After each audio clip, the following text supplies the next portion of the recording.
제가 10년 전에 타주에서 LA 한인타운으로 이사 오면서 그때 한인타운에 한국 분들을 보는 한국의 신장내과 의사가 LA에 3명밖에 없었습니다. 그런데 환자를 보면서 당뇨병성 신장병을 비롯해서 일반 신장병에서도 굉장히 중요하고 환자의 동맥경화증 방지도 하고 환자의 생존율과도 밀접하게 연관이 되어 있어서 신장내과 전문의가 굉장히 많이 쓰는 약을 처방하는데 한인타운에서는 이 약을 쓰는 사람이 저 외에는 한 분밖에 없어서 약국에도 약이 없고 하물며 약사들조차도 이게 소화제인 줄 잘못 알고 잘못해서 약을 주는 일이 번번이 일어났었던 경험이 있는 약입니다.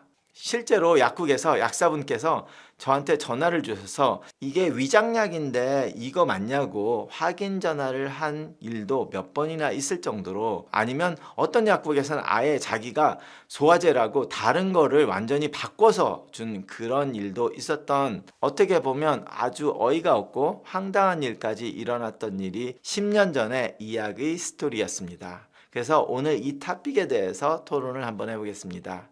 먼저 임상 사례를 말씀드리면서 말씀을 드리겠는데요. 자, 68세 여성인데 2형 당뇨와 콩팥병, 고혈압, 통풍 경력이 있으신 분이었습니다. 인터넷을 보다가 보니 자기의 크레아티닌이 1.5면 3기 신부전이라고 보고 저희 병원을 방문을 하셨습니다. 그때 혈액 검사를 보니까 소디움 136, 포타시움 5.6, 바이카르보네트가 17, BUN이 75, 크레아틴인 1.5, 그리고 당화혈색소는 7.0, 콜레스테롤 수치 중에 LDL이 135로 나가 있었는데요. 저희 병원에서 추가 검사를 한 것이 이제 칼슘 9.2, 인 수치, 포스포러스가 4.8, 알부민이 3.8, 유릭 애셋 7.8 이렇게 있고, 소변 검사에서는 단백뇨가 1 플러스로 나오고 있었습니다. 이분의 약은 당뇨약으로 글리피자이드 5mg 하루 2번 드시고, 혈압약으로 암노리핀 5mg, 아테놀롤 50mg, 고지혈증 약으로 아톨바스타틴 10mg, 그리고 수면제를 드시고 있었고 비타민 D를 드시고 있으면서 저희 병원에 처음으로 방문을 하셨는데요. 자, 여기서 벌써 바뀌어야 되는 게 한두 개가 아닌데요. 일단 그것부터 짚고 넘어가 보겠습니다. 자, 이분은 당뇨 환자인데 LDL이 135로 너무 높이 있습니다. 당뇨 환자는 LDL이 70 이하로 원하고 아톨바스타틴을 10mg 밖에 드시고 있지 않습니다. 이럴 경우에는 뇌졸중, 심근경색증 이런 혈관 질환이 나빠지기 때문에 당뇨 환자에서는 아톨바스타틴 20mg은 최소한 드셔야 되는 것이 정석인데, 수치도 벌써 너무 높고 있는 상태에서도 10mg을 드시고 있었고, 두 번째는 혈압약에서 당뇨 환자인데 ACE 인히비터나 ARB 계열의 약을 쓰지 않고 칼슘 채널 블라킹, 암노리핀, 노바스크 그리고 아테놀롤 베타 블로커를 쓰고 계셨습니다. 암노리핀 경우는 선호하는 고혈압 약에서 거의 세 번째 정도에 드는 약이고, 당뇨가 있으시다면 ACE 인히비터나 ARB를 약을 쓰고 이뇨제를 쓴다든지, 그러고 칼슘 채널 블로커 암노리핀이 세 번째 정도로 오는 약이 되겠습니다. 자, 그리고 당뇨의 치료에서도 글리피자이드를 드시고 있었는데, 아무래도 메폴민이 끊긴 이유가 콩팥이 좀 떨어졌다고 생각해서 메폴민을 끊으셨는지 제가 정확하게 기억이 안 나요. 그 정도에서는 메폴민을 드셔도 되고 끊어야 되나 고민을 하는 그 시점이 될 수는 있습니다. 그리고 메폴민을 안 드리더라고 하더라도 그때가 거의 한 8년 전쯤이었으니까 그때도 SGLT2 이니비터를 쓰셔야 하는데, 8년 전쯤에는 한인타운에서 이 SGLT2 이니비터를 쓰는 의사들이 저하고 다른 의사들 딱 2명밖에 없었기 때문에 그때는 다른 의사분들이 이야기에 대해서 몰랐다고 해서 넘어갈 수는 있지만, 만약에 지금이라면 글리피자이드 하나만 주면 장르의 제대로 된 치료가 아니라고 생각을 하고 다른 더 좋은 약을 쓰셔야 됩니다. 특히 벌써 콩팥병이 있고 당뇨가 있기 때문에 SGLT2 이니비터를 미국 콩팥학회와 미국 심장학회에서도 강력히 추천을 하고 있는 약이기 때문에 그 SGLT2 이니비터 계열을 써야 되고요. 자, 거기까지는 기본적인 거를 먼저 이야기를 하고, 오늘의 토픽 가장 중요한 것은 뭐냐면 HCO3라고 해서 바이카르보네이트 레벨이 17밖에 안 되고 있습니다. 즉 메타볼릭 애시도시스, 대사성 산증이 일어나고 있는데 여기에 대해서 치료가 안 되고 있었다는 거죠. 안타깝게도 이 치료는 신장내과 전문의만 거의 하고 있고, 내과 선생님들 중에서 이 치료를 하는 사람을 제가 아직까지는 보지는 못했습니다. 그렇기 때문에 신장내과 전문의한테 전원이 안 된 환자는 거의 100% 이거를 드시고 있지 않다고 해도 과언이 아닐 텐데요. 그렇기 때문에 한국 보건복지부에서도 그렇고 미국 학회에서도 그렇고 콩팥이 나빠지면 초기에 신장내과 전문의를 보내라고 강력하게 추천한 이유가 그 중에 하나가 이 부분도 포함을 합니다. 그게 뭐냐면 이런 부분을 미리미리 관리를 안 하면 동맥경화증이 급속도로 망가지고 그 후에 치료를 해도 벌써 데미지가 일어났기 때문에 환자의 건강을 잃고 생존율에도 굉장히 막대한 데미지가 온다라는 거가 있기 때문에 보건복지부와 미국 학회에서도 신장내과 전문의로 먼저 초기부터 관리를 해라는 말이 있고, 실제로 그렇게 했을 때 환자들의 생존율이 굉장히 높아지는 것은 제가 예전에도 방송을 여러 번 했었습니다. 자, 그런데 여기서 오늘 말하는 대사성 산증, 메타볼릭 애시도시스라고 하는 것이 왜 중요한가 말씀을 드리겠습니다. 자, 대사성 산증은 HCO3 아니면 CO2라고 적어 있기도 하는데요. 이것이 22 미만일 때 대사성 산증이라고 합니다. 대사성 산증이 왜 중요하냐면 산성과 알칼리성이 밸런스가 깨지면 굉장히 여러 가지 안 좋은 영향이 일어나는데요. 이 산성과 알칼리성의 중립을 조절해주는 장기가 콩팥이 되겠습니다. 그래서 콩팥이 망가지기 시작하면 우리 인체의 산성도를 맞추는데 문제가 생기기 시작하는데, 그래서 콩팥이 망가지면 산성도에 문제가 생기고 피가 산성화되고, 그러면 그 산성화된 거는 다시 콩팥의 interstitial fibrosis라는 콩팥의 섬유화를 시키게 됩니다. 그러면 콩팥이 더 많이 망가지니까 더 많이 산성이 되고, 그 산성은 또다시 콩팥을 더 많이 망가뜨리고 해서 악순환이 반복이 되게 되겠습니다. 그리고 이렇게 산성이 조절되지 않았을 때 이 산성은 뼈 건강에도 문제를 일으키는데요. 골다공증과 뼈의 골절을 일으키게 되고요. 그리고 근육 감소도 시키고 인슐린 저항성이 악화가 됩니다. 따라서 당뇨를 조절하는데 더욱더 어려워지게 됩니다. 자, 그리고 초반에 말씀드렸던 대사성 산증을 조절하지 않으면 환자의 생존율에 문제가 생긴다라고 말씀을 드렸는데, 그 치료가 소디움 바이카르보네이트 약이 되겠습니다. 그 소디움 바이카르보네이트 약을 투석을 하기 전에 환자들, 콩팥병 있는 환자들에게 줬을 때의 생존율을 조사한 것이 여러 가지가 있지만 2021년 논문에 1541명의 신부전 환자를 대상으로 관찰 연구 observation study를 해서 보고를 낸 게 있습니다. 이 관찰 시간은 2011년부터 2013년까지 그 사이에 투석을 시작한 사람을 계속해서 관찰을 했는데, 그래서 발표를 10년도인 2021년을 하게 됐는데요. 그래서 이 1541명 중에 677명은 중탄산 나트륨, 소디움 바이카르보네이트를 복용을 했고 845명은 복용하지 않았던 사람으로 밝혀져서 추적 검사를 했습니다.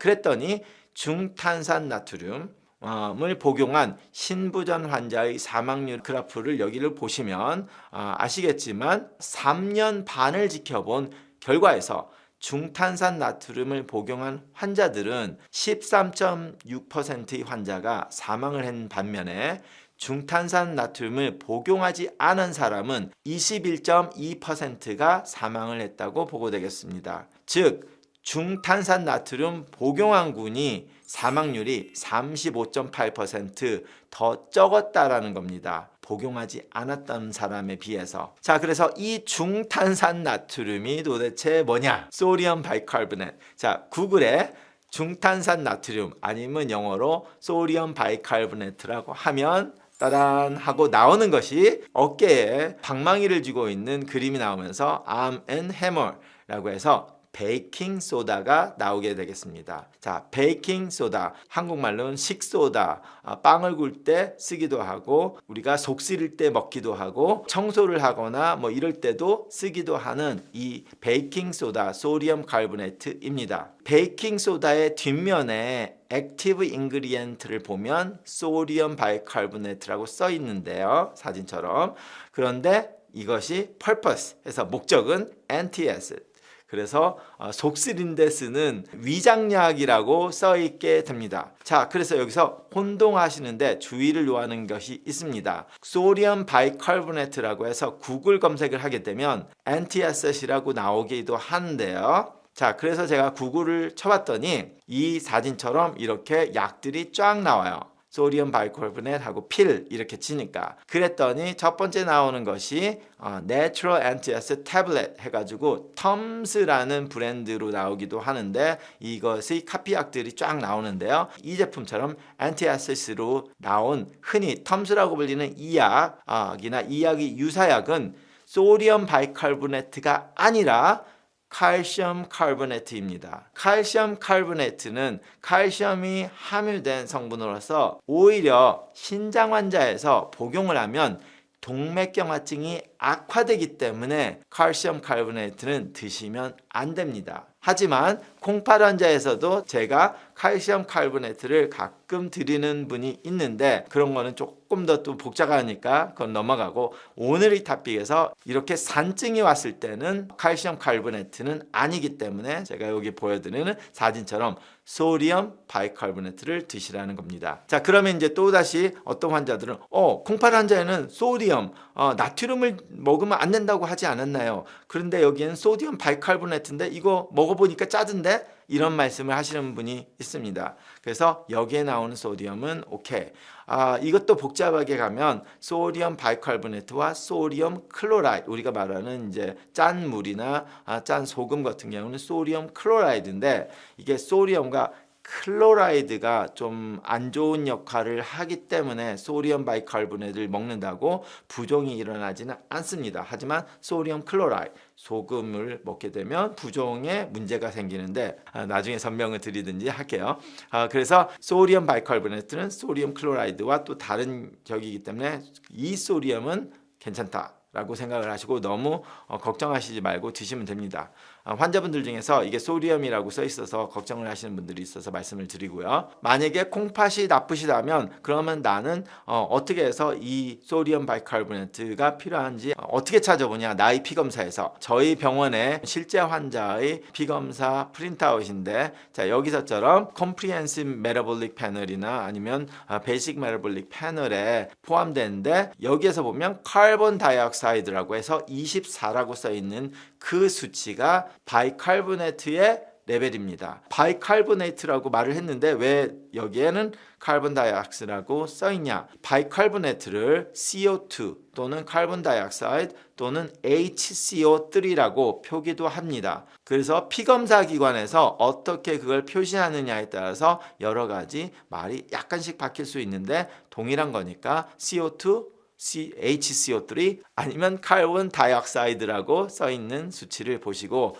만약에 이게 21 이하일 때는 소디움 바이카보네이트 치료를 하시길 권장을 드립니다. 물론 이것은 신장내과 전문의와 상의를 하시기 바랍니다. 단 콩팥이 정상인데 이 수치가 딱 한 번 내려갔다 올라오시는 분들이 있어요. 그러면 그런 분들은 여기에 포함되지 않습니다. 일시적으로 내가 어떤 운동을 심하게 했거나 나의 몸의 일시적인 상태로 인해서 대사가 많이 돼서 일시적으로 산성화가 됐지만 금방 콩팥이 정상이다면 하루 안에 이거를 정상으로 복귀하기 때문에 이런 분들은 바이카보네이트를 뭐 하루 낮았다고 드셔야 될 필요는 없습니다. 자, 많은 분들이 콩팥은 돌이킬 수가 없다. 그리고 콩팥이 나빠지는 것을 어떻게 할 수가 없다라고 생각을 하시는 분이 굉장히 많습니다. 하물며 내과 선생님들도 그렇게 생각을 하기 때문에 환자를 그대로 방치하다가 투석 직전에야 콩팥내과 전문의한테 보내게 되는데요.